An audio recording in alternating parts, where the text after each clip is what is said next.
नारायण ने बोला, लक्ष्मी आज शनिवार का दिन है जिस दिन अपन इस दरिद्रता से मिलने के लिए पीपल के पेड़ के नीचे आए हैं।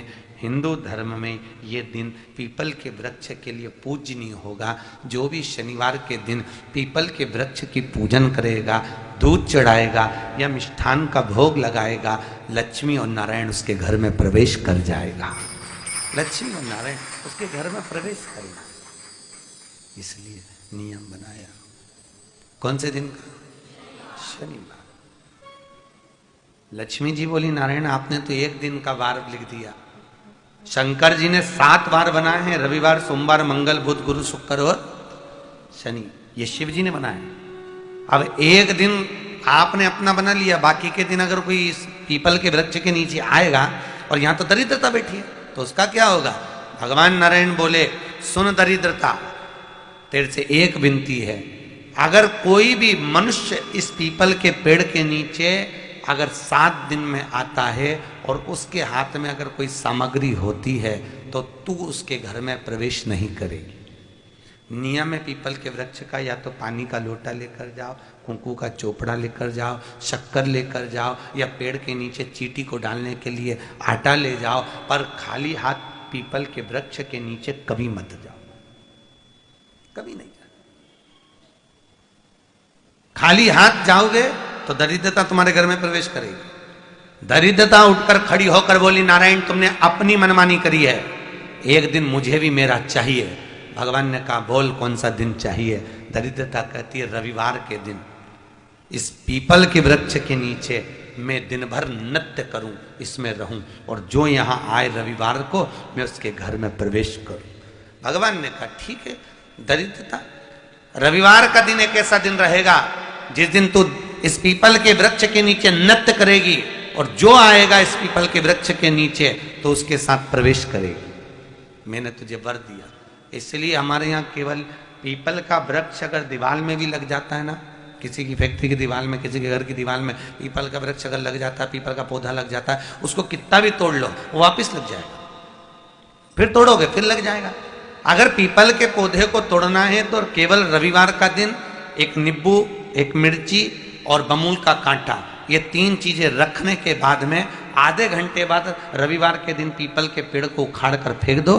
दूसरी बार कभी पीपल दीवार में लगता ही नहीं है, कभी नहीं लग सकता। केवल एक रविवार का, केवल एक संडे, इतवार का।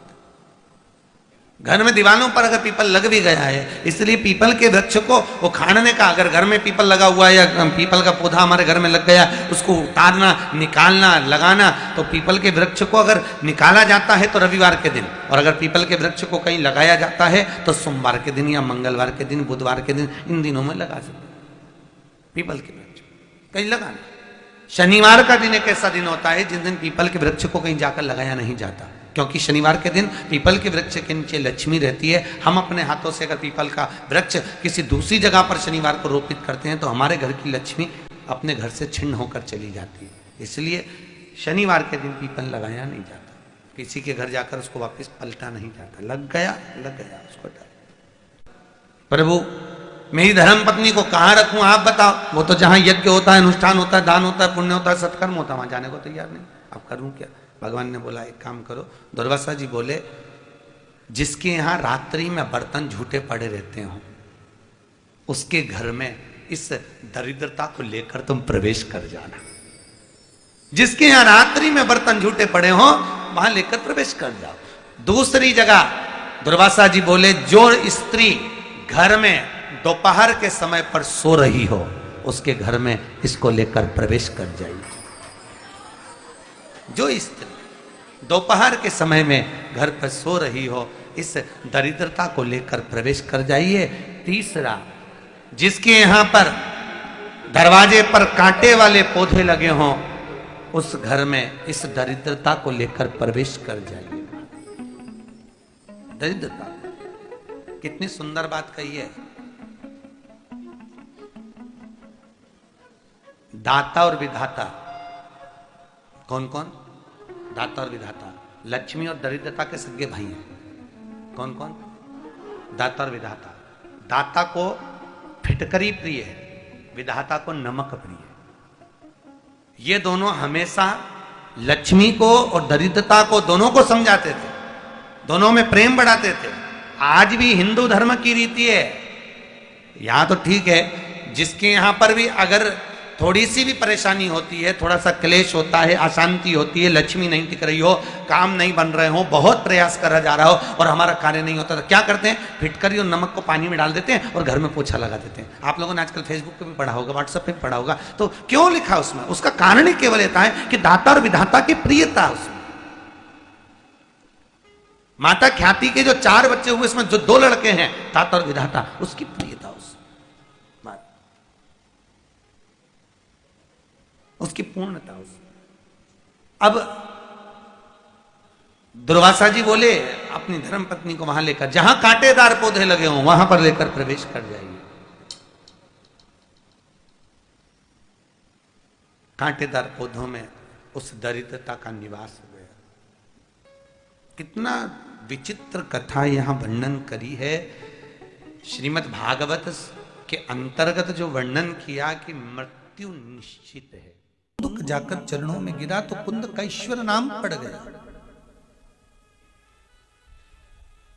आप सबको फिर निवेदन करेंगे, रोग, बीमारी, तकलीफ, कष्ट, या फिर कहीं रुपया पैसा अटक गया हो, नहीं निकल रहा हो, किसी व्यक्ति से कोई काम करवाना है, वो काम नहीं कर रहा, कोई फाइल आगे नहीं बढ़ रही है, कोई कार्य अटक रहा है, तो एक जल के पात्र में जल भरकर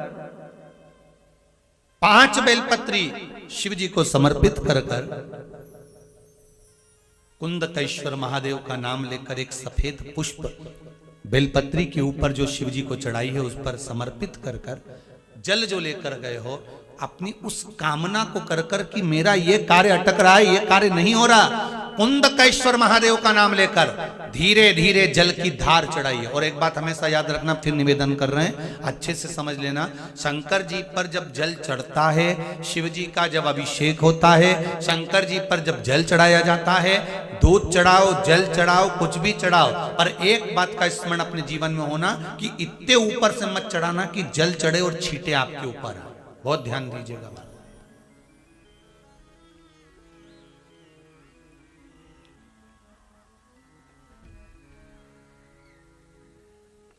यहां तो यहां तक वर्णन करा गया है कि शंकर जी का जल चढ़ा हुआ जहां से बहकर जाता है ना, उसको लांगा तक नहीं जाता। यहां लांगते हैं क्या?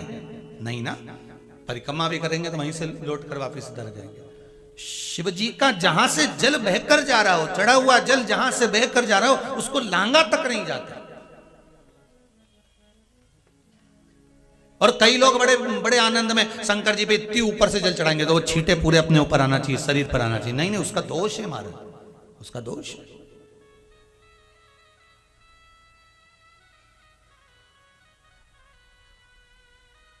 शिव जी को अगर आप जल चढ़ा रहे हो, जैसे आप भगवान को अगर जल चढ़ाओ, दूध चढ़ाओ, तो मान लो अगर जैसे एक सरल भाषा में समझ लो और अच्छे से, कि जैसे ये शिवलिंग है शंकर जी का, ये शिवलिंग है, और आप जल चढ़ा रहे हो तो इतनी ऊपर से छोड़ोगे तो पानी का छींटा तो अपने ऊपर आएगा, पर वही जल, वही दूध, वही सामग्री आप शिवलिंग से थोड़ी सी दूरी बनाकर अगर आप समर्पित करेंगे तो बाबा उसको स्वीकार भी करता है और आनंद की अनुभूति भी होती है, कार्य में सिद्धता भी आती है,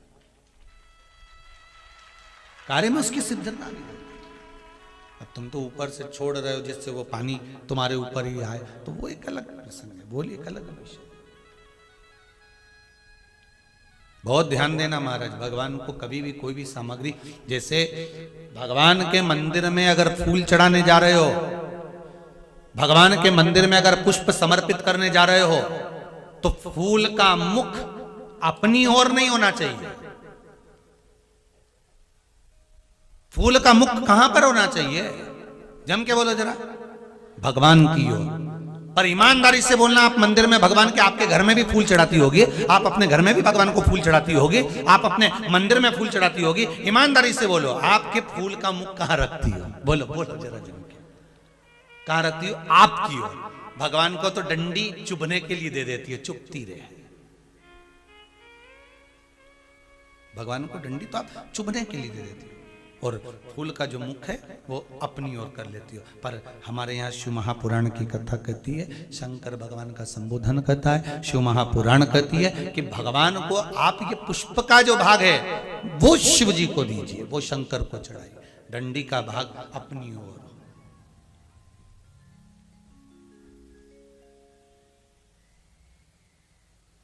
पर हम लोग तो उल्टे चलते हैं ना, आदत तो हमारी उल्टी है।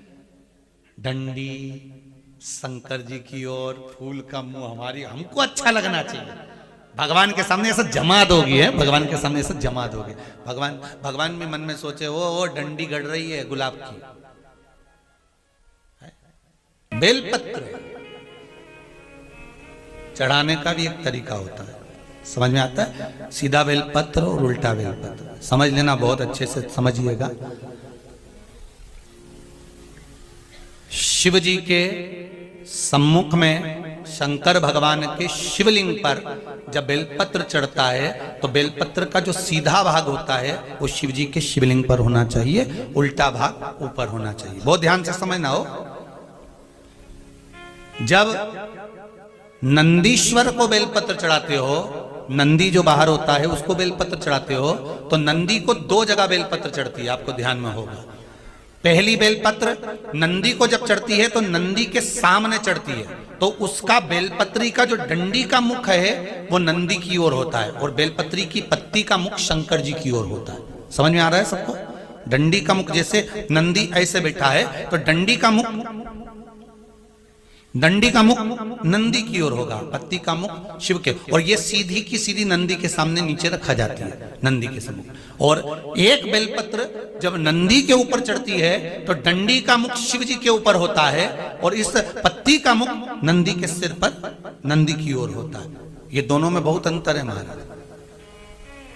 जैसे कोई बच्चा कोई कंपटीशन एग्जाम के लिए जा रहा हो या कोई परीक्षा देने के लिए जा रहा हो और पढ़ाई करे, स्मरण करे, तैयारी करे, वो अपनी जगह पर है। और ऐसा नहीं होता कि बच्चे पढ़ते नहीं है या तैयारी नहीं करते हैं। इसके बाद भी अगर उनका इंटरव्यू में पास नहीं होते या एग्जाम में पास नहीं होते तो उसके लिए ये दोनों बेलपत्री बड़ी काम करती है। बहुत ध्यान देना, जो नंदी के सामने बेलपत्र रखकर जाना, शिव जी के सम्मुख में बेलपत्र रखकर जाना, मतलब नंदी के सम्मुख में जब रखाएगी तो डंडी जम के बोली है कहाँ होना चाहिए?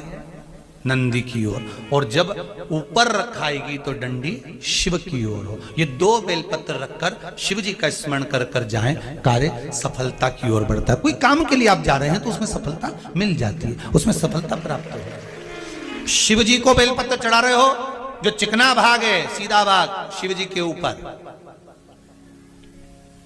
शंकर भगवान के ऊपर। थाली में अगर शिवलिंग का निर्माण कर रहे हो, पार्थिव शिवलिंग का निर्माण कर रहे हो, तो थाली में जब बेलपत्र रखोगे तो सीधी रखोगे, फिर उसके ऊपर शिवलिंग का निर्माण करो।